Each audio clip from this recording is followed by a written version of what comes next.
Great day, everyone. Paul Lawrence Vann here with you again with another episode of Leadership is Influence. And the focus today is on the need for technology for improvements as it pertains to hiring talent for your organization. And again, this particular podcast is being provided to help people in the new hybrid workforce. And so I'll be sharing some more expertise with you to help you to better understand it. 2023 is just getting started. The first quarter is coming to a close. And I think one of the things that we should look at is where are we today, assess what it is, and then look at where we're projecting for the future.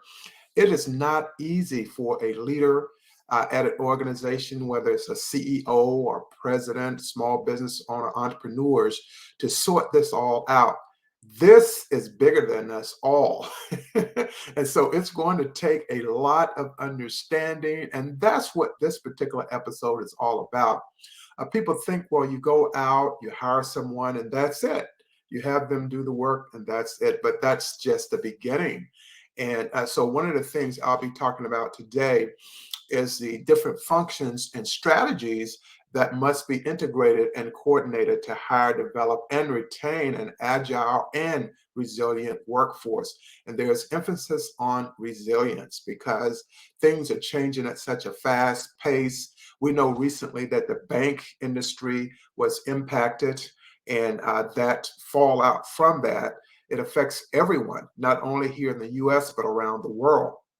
And so many organizations are trapped operating in old standardized type of management. And we really need to be more agile, more trend setting, and looking for technology to help with the hiring process, with the sustaining the employee and managers and employees throughout the company, and then looking at the succession aspect of it. Because the succession ultimately happens, there's going to be new leadership, there's going to be a new management and new hires, new employees coming along as well.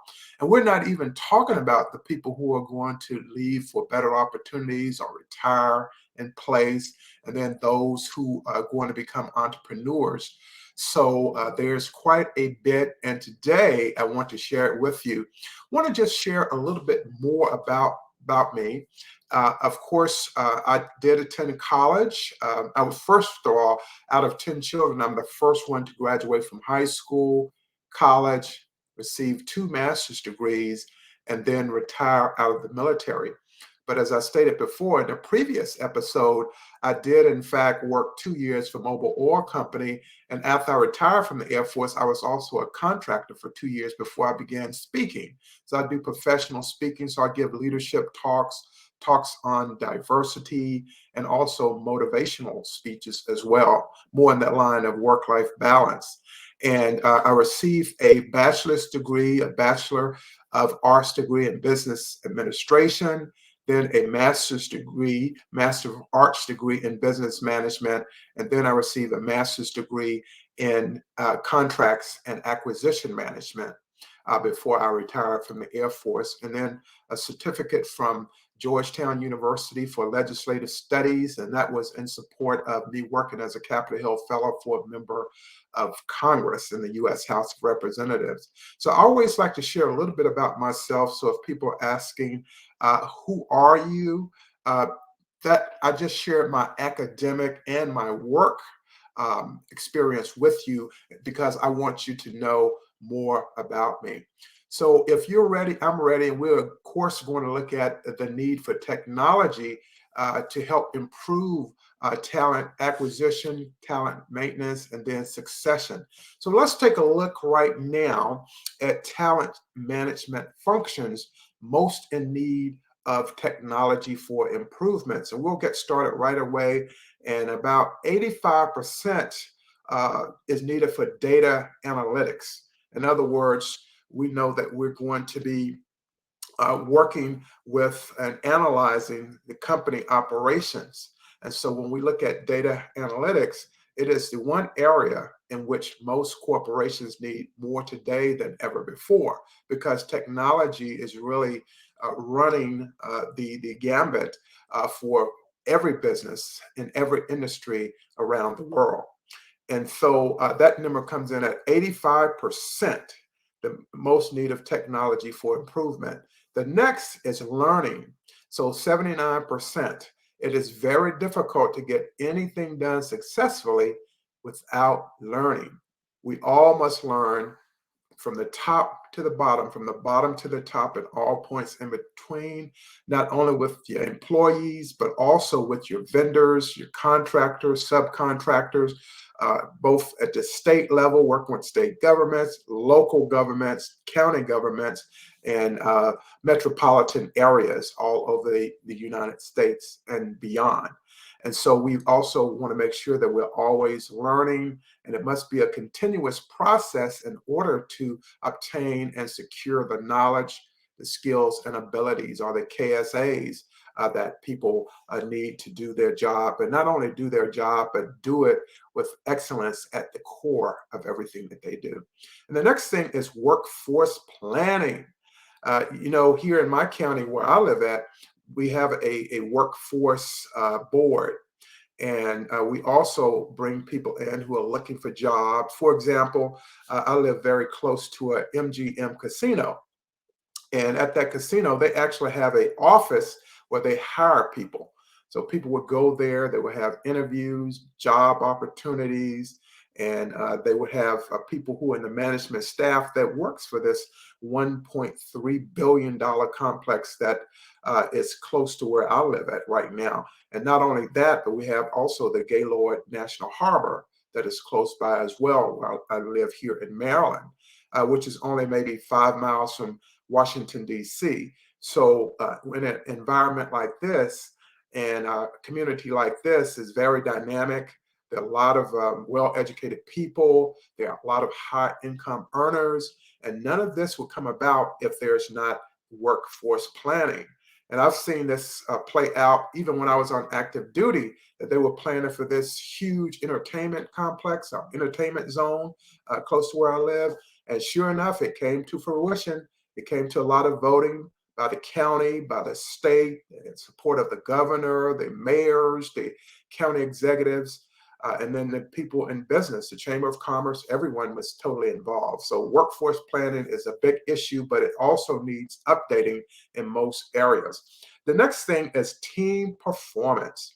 Organizations need team performance more than anything. It's no longer the days where you put your head down and you work hard for 20 years, let's say in the military, or you work hard 40 years for a corporation. Today, it's much more dynamic. And when we look at the different groups, whether they are baby boomers, millennials, Generation Zs, you name it, they're all different, but they can all get the job done if they have the right equipment, the technology to help them along. And you build strong teams by developing additional leaders within the organization. It's really the foundation or the blueprint that I talk to companies about to help them to have a strong organization and to retain their top employees, and also to improve the business performance. Because in the end, if a person is in a leadership position, what is their primary goal? It's the best business performance that they could ever have. And so there are companies, great places to work. There are also companies that operate with excellence, the top 10 or top 20 companies within the country, and likewise for organizations, employees receiving awards. And you have your military, who of course receive organizational excellence awards. And so there are many, many things that come to bear when we look at team performance, but that's just not possible if the person who is in charge doesn't have that in their vision as a part of their mission. And the part of their mission should include developing other leaders within the organizations to be leaders of influence. And the way to do that is to provide, give them leadership opportunities, and to have them trained, and much, much more. So that's a big, big issue as well. So then the next is career mobility management. How does one go about managing the person who happens to be the leader at the top? you have to look at and try to identify high performers within the organization. And when we look for high performers, you're going to get better results. And likewise, we need to look at the mobility. If you're bringing in an exceptional employee and they could move through that company pretty fast, perhaps if they're in a law firm, accounting firm, and they become a partner, and that's an example of someone who has the talent and ability, and then the leadership has identified it, and they bring them on because they know how to generate business and are to help the organization to operate more efficiently and more effectively, and also as they're providing some community outreach as well. And all this comes to bear, and again, it's the career mobility management. We have to manage, leadership has to manage their managers better, and the managers have to manage the employees better, because that's when you retain these employees. They are commensurate with the pay that they receive, their opportunities to attend training. I highly recommend leadership development training and workshops and coaching for organizations, and that it's a standardized system as opposed to different leadership training and workshops for different parts of the organization. What's different at the headquarters is different than at the branch level, which is different at the local level, and on and so forth. You have to have a standardization so that everyone can be on the same sheet of music, if you will. The next thing is competency management.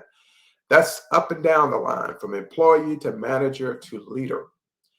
And it also goes for the board of directors as well, the corporate governance of the business, because you're dealing with shareholders and you want to get a greater return on investment. As example, working with the mobile oil company, of course they're going to want to provide and earn as much as they can so that they can share that with the shareholders and the stocks, everything that's involved in that. When you invest in the company, you're investing in yourself. So it's very important to have that competency management at every level, working, talking, communicating, and then having respect for one's, not so much for their title or position, but more so for the individual and all that they bring and the talent they bring to the table, because it's going to help the organization overall. And then, as I mentioned before, the succession planning, that one can never assume that the person who's currently heading up an organization is going to be there forever. So you have to have the next woman or next man in line for that position. And if you don't, you're going to run into trouble if that person happens to have a medical issue, and it's at a critical time for the business. One could say that the pandemic was a critical time. One can say that 2008, the economic downturn, was one. And also when it's impacted by war or conflicts that are taking place around the world, or natural disasters, earthquakes, you have flooding. So there's so many things that could possibly happen, and I'm not saying that they will, but it has to be planned for. There has to be a business plan in place, and it has to have a succession plan as a part of it. I know with my business plan, that's one aspect that's definitely covered, because you want to know, will you sell the business as an entrepreneur? Are you going to sell the business? Are you going to bring on some partners? Are you going to bring on investors? So you have to always be planning, and never assume that how you start is how you're going to end. It never works out that way. It never does. Even if a person is working for a company, there's no guarantee that you're going to retire, because nowadays people, they go to different companies for other opportunities, for moving up the chain, if you will, but it may be with another company. It may be because of pay. It could be because they don't see any promotion opportunities, or they have just maxed out in terms of what they want to contribute, and they want something new. So succession planning is important. The next thing in line is performance management. Now, this is a big one. And historically, people would provide annual performance evaluations. But now they're going away from that. Nowadays, what management and leadership are doing, they're going with talking to that employee every 2 to 3 weeks or every quarter, because you don't want to go the entire year and annually come in and talk to a person about their performance. I think the feedback and the productivity is a lot better if you work with that person on a regular basis, day-to-day basis, of course, but every 2 to 3 weeks, have just a sit down, a small session, maybe over coffee, or just call the person to the office and just chat with them. Well, how are things going? How's this project going? Are you interested in attending this class? How did you do in that class? And are you talking to some of the subcontractors? You talking to some of the vendors? How's it going? How is it going with the company? Are you going to the baseball game? Or are you participating on the baseball team with the corporation in the intramural sports? And are you going to the gym? Are you working out? How's your health? Are you going to the doctor? Or how are you doing? It's just having conversations like that that make all the difference. And so it's performance management up and down the chain, from leadership to management to employees. The next thing is engagement. I talked about this a little bit before, but engagement is very important. It's as though you hire a person and never communicate with them. People want to know where they stand. They want to know that they're being heard, and there's nothing wrong with that. In fact, it's the best thing that can happen. I'm not saying every day, every hour, every minute, but periodically you want to check in, talk to that person, send an email. Hey, come on down, let's talk about it. Send a text to the individual. If they're working out of town, just always check on them, and then look at their well-being. How are you doing? Is there stress involved? It may be some health issues and chronic illnesses, but you want to talk to that person and encourage them. Hey, maybe you ought to seek a counselor, or you go to your doctor or a specialist, because you just never know what people are going through on a day-to-day basis. And that goes for all of us. It goes for me, goes for you, your members of your family who are employed, your children, everyone. And we have to bring to bear, when we look at engagement, is compassion, understanding, respect, and having reflecting yourself with dignity. Because if a person is an employee and they're looking up to a manager or the senior individual in the company, how you go and what they observe is pretty much how they're going to respond. So if you're out and let's say you're having a party, you go out and get a ticket for drinking and driving, well, that's not going to go over well. I can just tell you that. No one may ever find out about it, but the fact that it happened, it means you have to be more careful with what you do. And so that's important in how you represent yourself and your company. And then let's look at compensation management. Nowadays, with inflation being what it is, the price of homes, the demand for homes, and other goods and services that are out there, it's very important that people are compensated properly and adequately so they can take care of their family. And if a person can't take care of their family, they typically are going to either get another job, part-time job, or they're going to move to another one that will take care of their financial needs and their monetary needs. And I think that's very important as well. And then the next thing is diversity, equity, and inclusion. And as I mentioned before, it's not really about the ethnicity of the individual as much as it is what they bring to the table in terms of their talent, the diversity of their education, the diversity of whether they have been in the military, the diversity of their community service, the diversity of their not only education, but their training. And then looking at were they ever in a situation where they were in a union environment, or they're in a blue collar environment or a white collar environment, were they in the military? And so we have to look at all of these things. All of that is diversity. It's not just about a person's race or ethnicity, but it's more so the whole person concept is what we used to use in the military. When I'm evaluating a subordinate and someone who's working for me, whether they're military in uniform or if they're a federal government employee, I have to treat them the same way. I cannot be unfair to anyone. I need to give everyone an opportunity to excel. That's the way I look at it. I don't give a person the opportunity to fail, but I give them an opportunity to excel. And I think that makes all of the difference.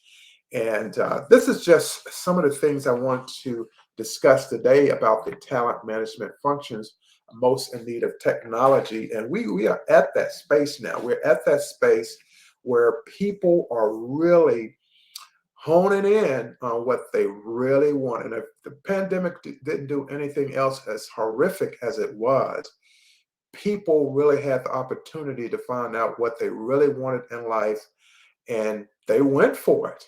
They went for it, and really just cannot blame them. But for the people who are still in the traditional sense and working for a company or a corporation, it's really important that you really look at people and looking at the value that they can bring to your organization. Again, when it comes to talent acquisition and it comes to how do you support, sustain, and maintain your workforce, whether it's at the headquarters level or the regional level or the local level, you really have to put everything you can into it. The best companies, they operate and being the best because they take care of their people. Taking care of your people is everything. And it's everything because people want to be valued. People want to be heard. People want to make a contribution. People do not uh, apply for a job and go on a job to do nothing. They want to take care of themselves. They want to take care of their family. And also, they want to take care of their community. And a business and a company is a part of the community. So I think it's very important that we pay close attention to people and listen to them and give them that opportunity to excel. And if a person is working and they have a failure, well, don't look at it as a failure. Look at it as learning. People will learn from that. And that's the beauty of being in a leadership position, being able to understand, because remember, if you happen to be a leader or a manager, at some point you were an employee. So you have to have some understanding, and you have to have some compassion for people and what they do. And I think it's very important that we do that. So I'm going to end today's episode, and I hope that you took something from it. And of course, today it was about the need of technology for improvement for employees, for people that you hire, people that have been with the company for a while as managers, as well as with leaders. That if we know everything and we don't need to learn anything else, we're in trouble. It's also that saying, if you're the smartest person in the room, you need to move to a new room and find someone who is smart, because the employees and that manager can move a leader further into the corporation. And that's what you want. You want to have some intelligent, bright people coming in, go out and hire some exceptional young people, bring them on board, learn something from them, because they can teach you a lot. Trust me, I have 2 Generation Z children. I learn something new every day, whether I want it to or not. So again, my name is Paul Lawrence Vann, and I want you to also encourage people to listen to this podcast, and you can learn more about me at www.paulvanspeaks.com, or hit me on an email at info@paulvanspeaks.com, or toll free 1-800-341-6719. I'd love to hear from you. If you have any questions, do you need more information, I'll be glad to help you. And on my website, paulvanspeaks.com, you will see a list of the different leadership development workshops that I provide to organizations, to corporations, to colleges and university, government agency. And I'd like to do some work with you. So if you see something on there that you believe that your organization could need, just send me an email or call me, and I'd be glad to work with you. I also want to just add a little bit more in that when we look at leadership development, if you do a one and done, meaning just one workshop on one topic, it can give you an idea of what the entire program is like, but it doesn't go far enough in terms of helping to empower others to be leaders of influence. And you want to, of course, maximize the human potential and get a greater return on your employee investment to improve your bottom line. So I'm going to say goodbye at this time and thank you so much for being such a great audience today. And I'll see you on the next episode of Leadership is Influencing. Thank you so much and have a great day.